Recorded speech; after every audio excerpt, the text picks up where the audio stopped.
Fluxo bidirecional da artéria vertebral. Sejam muito bem-vindos, muito bem-vindas. Depois dessa aula de hoje, vocês estarão um passo à frente do universo de médicos que faz exames de Doppler de carótidas e vertebrais. Pois, além do roubo da subclávia, vocês vão saber as causas de fluxo bidirecional da artéria vertebral, como avaliar o fluxo diminuído e a oclusão da artéria vertebral. Isso vai poupar o seu cérebro de ficar fritando na hora do exame e na hora de gerar o laudo do paciente. Então, vamos lá.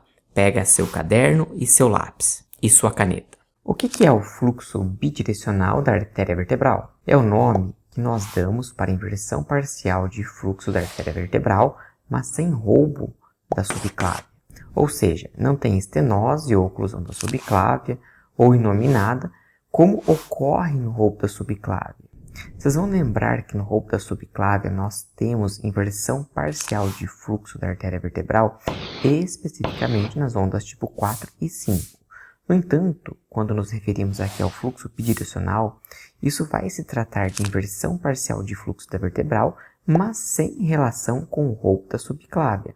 Ou seja, temos inversão parcial do fluxo na ausência de estenose ou oclusão da subclávia ou inominada. E qual que é a frequência disso? Em um estudo publicado em 2013, onde 29 vertebrais tinham fluxo bidirecional, 21 eram por roubo da subclávia e 8 eram por outras causas, ou seja, aproximadamente 1/3 das vertebrais com fluxo bidirecional não tinha roubo da subclávia. Por isso, a importância de averiguar a presença de estenose da artéria subclávia quando nós observamos alterações de fluxo da artéria vertebral. E quais foram as causas do fluxo bidirecional que não eram roubo? Vertebral hipoplásica, sendo a causa mais comum, oclusão da origem da vertebral, que é a segunda causa mais comum, e estenose da vertebral, que é a terceira causa mais comum. Portanto, nesses casos, o fluxo bidirecional é geralmente por vertebral hipoplásica, mas pode ser por estenose ou oclusão da origem da vertebral. Agora uma pergunta bem interessante.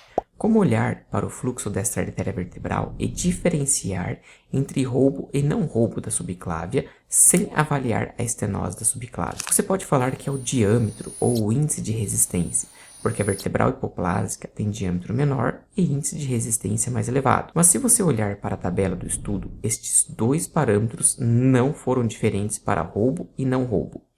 O melhor parâmetro é olhar para o MPV, que é o máximo pico de velocidade sistólica, positiva ou negativa. Quando tem roubo da subclávia, a MPV está entre 26 e 44. E quando não tem roubo, a MPV está entre 8 e 26 centímetros por segundo.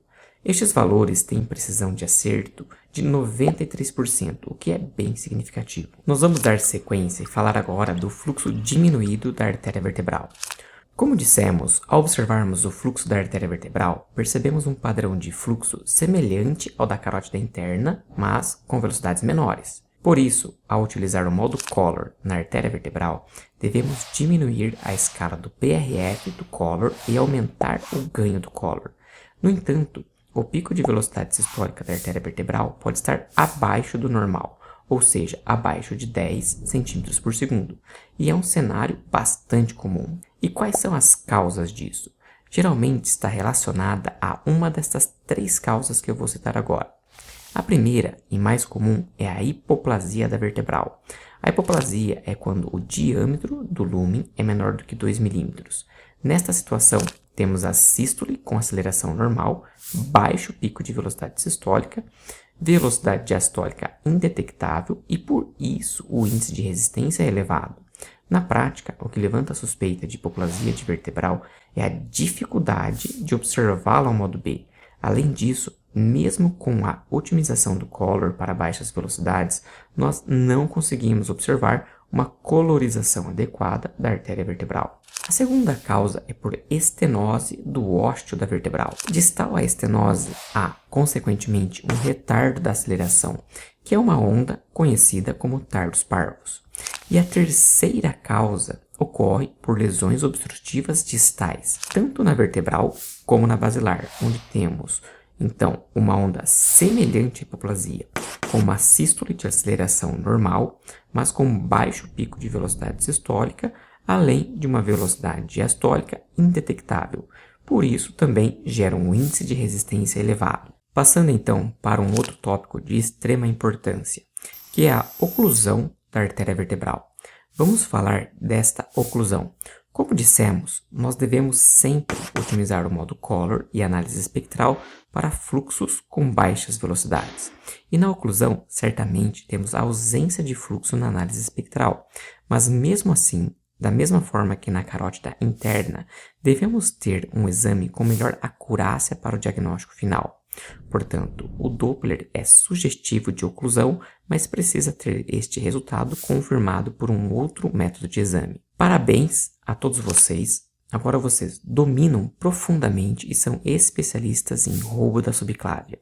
Vocês descobriram que quando temos um fluxo bidirecional da artéria vertebral, nós podemos olhar o MPV e saber se este fluxo alterado é ou não de roubo da subclávia. MPV acima de 26 é roubo de subclávia e abaixo são causas de fluxo bidirecional, mais comumente vertebral hipoplásica. Nós sabemos que o fluxo diminuído da vertebral é com pico de velocidade sistólica menor ou igual a 10 centímetros por segundo e ocorre por estenose dióstide vertebral, vertebral hipoplásica ou lesões obstrutivas distais, tanto da vertebral quanto da basilar. Um grande abraço a todos!